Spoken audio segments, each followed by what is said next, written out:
Bonjour et bienvenue, je suis ravie de vous retrouver pour cette nouvelle vidéo consacrée à une question qui revient très souvent. Est-ce qu'on peut devenir formateur sans diplôme? Alors je vais vous éviter 10 minutes de suspense inutile. Oui, c'est possible. Et heureusement d'ailleurs, parce que sinon on passerait à côté de quantité de profils brillants, compétents, passionnants, juste parce qu'ils n'ont pas le bon papier encadré au mur. Parce qu'on va être honnête, 2 minutes, dans la vraie vie. Entre quelqu'un qui a un diplôme, mais n'a jamais mis les mains dans le cambouis, et quelqu'un qui a 10 ou 15 ans de terrain, qui a vécu les vraies problématiques, les vraies galères, les vrais résultats, vous choisissez qui pour former vos équipes? Voilà. Le diplôme, c'est une chose. La compétence, c'en est une autre.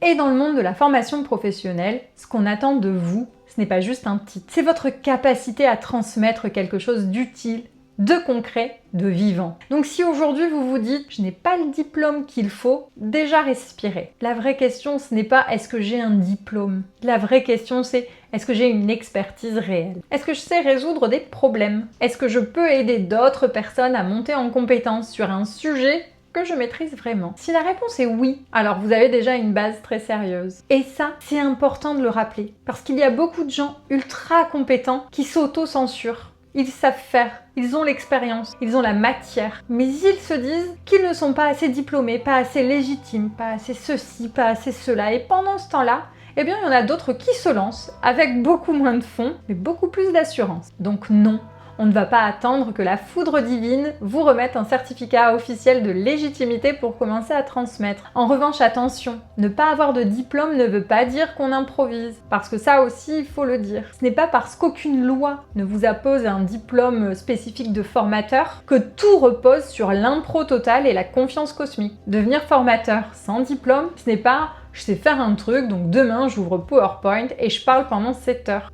Vos stagiaires vont souffrir, et vous aussi. Il y a 2 piliers à avoir. Le premier, c'est votre expertise métier. Ça, c'est votre socle, c'est votre crédibilité, c'est votre matière première. Vous devez vraiment connaître votre sujet. Pas vaguement, pas je me débrouille, pas j'ai lu 3 articles sur LinkedIn. Non, il faut du vécu, il faut de la pratique, il faut du concret. Il faut être capable de répondre à des questions, de donner des exemples, de raconter des situations réelles et de faire le lien avec le terrain. Parce qu'un apprenant adulte, il ne veut pas juste de la théorie, il veut comprendre comment ça se passe dans la vraie vie. Il veut du pratico-pratique, il veut qu'on lui parle vrai. Et c'est là que votre expérience prend toute sa valeur. Si vous avez géré des équipes, mené des projets, accompagner des clients, traverser des crises, résolu des problèmes, développer une expertise rare, tout ça c'est précieux. Votre parcours devient votre matière pédagogique. Le deuxième pilier, c'est la posture pédagogique. Et là, il faut être très clair. Savoir-faire ne veut pas dire savoir transmettre. On connaît tous des experts brillants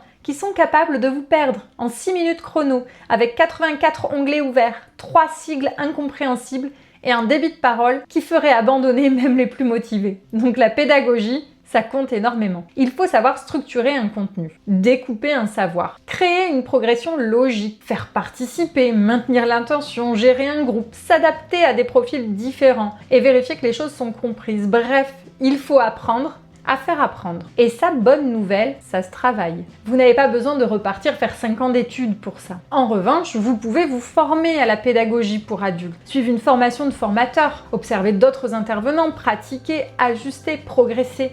La pédagogie n'est pas un talent tombé du ciel sur quelques élus un soir de pleine lune. Non, c'est une compétence. Et une compétence, ça se développe. Donc oui, on peut devenir formateur sans diplôme, mais non, on ne devient pas bon formateur par magie. Et puis il y a aussi un point essentiel, votre légitimité. Parce que souvent, c'est pas l'administration qui vous bloque, c'est vous-même. Eh oui, vous vous dites qui je suis pour former? Est-ce que je suis assez crédible? Est-ce qu'on ne va pas demander mes diplômes? Alors déjà, dans la majorité des cas, ce qu'on va regarder chez vous, ce n'est pas votre parcours académique, c'est votre capacité à prouver votre expertise. Et ça, on peut le faire de plein de manières. Avec votre expérience professionnelle, avec les projets que vous avez menés, si vous avez obtenu des résultats, avec peut-être des recommandations ou des témoignages. Et puis avec des contenus que vous avez produits, avec votre façon d'expliquer les choses, et puis avec votre spécialisation aussi. Parce que plus vous êtes clair sur ce que vous apportez, moins la question du diplôme prend de place. Si vous êtes expert d'un sujet précis, d'un métier, d'un outil, d'une problématique terrain, eh bien c'est ça que les gens viennent chercher. Ils ne viennent pas acheter une ligne de CV, ils viennent chercher une transformation.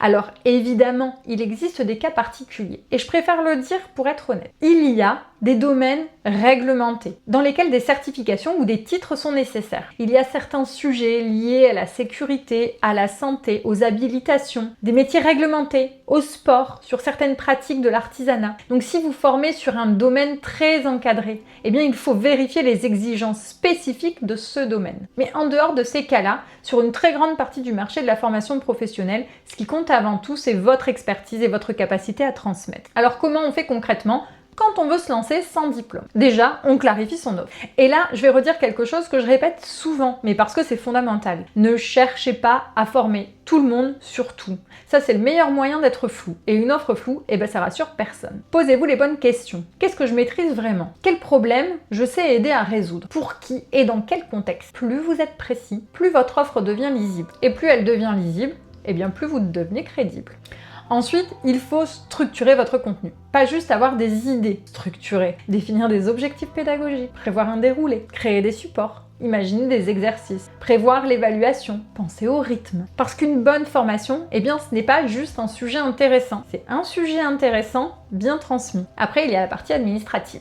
Alors là, pas de panique, mais oui, il faut quand même cadrer les choses. Si vous devenez formateur indépendant, vous devez choisir une structure juridique adaptée à votre projet, la micro-entreprise, la société, le portage, selon votre situation.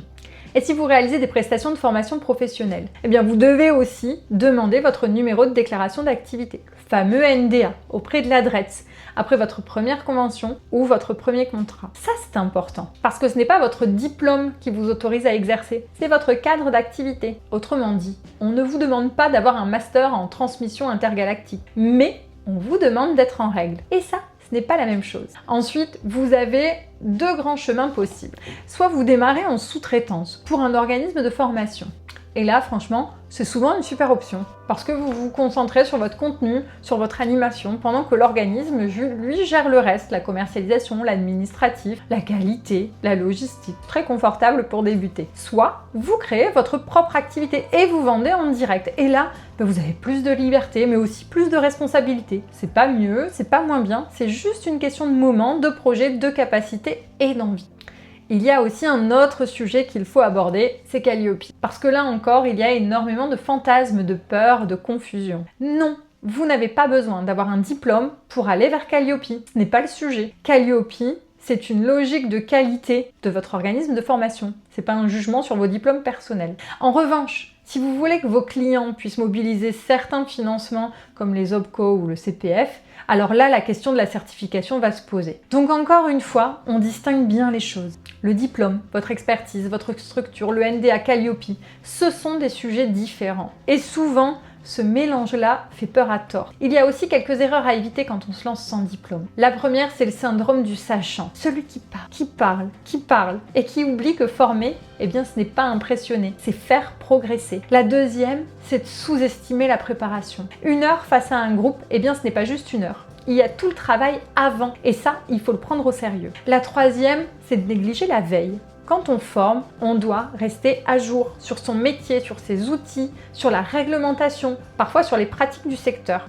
Et la quatrième, c'est de manquer de rigueur administrative. Parce que oui, on peut être très bon pédagogiquement et perdre en crédibilité avec une gestion brouillonne. Alors au fond, la vraie réponse à la question « Peut-on devenir formateur sans diplôme ?» Ce n'est pas juste oui, c'est oui, à condition d'avoir quelque chose à transmettre, de savoir à qui on le transmet et d'accepter de professionnaliser sa manière de le faire. Parce que votre légitimité ne viendra pas d'un papier, elle viendra de votre posture, de votre clarté, de votre préparation, de la qualité de vos formations, des retours de vos apprenants, de votre capacité à les faire avancer. Et ça, c'est bien plus fort.